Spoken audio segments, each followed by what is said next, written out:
যেখানে ভগবানের কথা, ভগবানের পুজো পাঠ এসব কিছু হয়ে থাকে, সেখানে অংশগ্রহণকারী যারা থাকে সবাইয়ের উপরে কৃপা একইভাবে বর্ষিত হয়।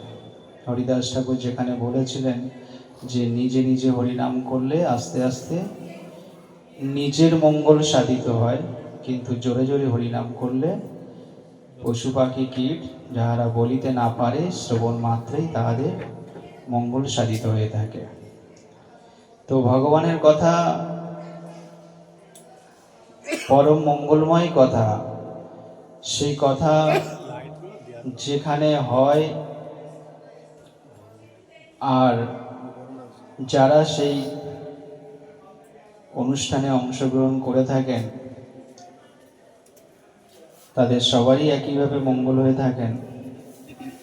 মহাপ্রভুর অমুক বাণী যে ভগবানের কথা পরম মঙ্গলময় তো বটেই, এই মঙ্গল কথা শব্দ যত দূর পর্যন্ত যায় তত দূর পর্যন্ত কোনো অমঙ্গল থাকতে পারে না। এবং ভক্তগণ যখন দুহাত তুলে হরিবোল বলে নৃত্য করেন, বলছেন নৃত্যের সাথে সাথে পৃথিবী দেবী তিনি ধন্যাতি ধন্য হন যখন বৈষ্ণবগণ দুহাত তুলে নৃত্য করেন। তার আগে বলবো একটু মালাগুলো দিয়ে দেওয়ার জন্য।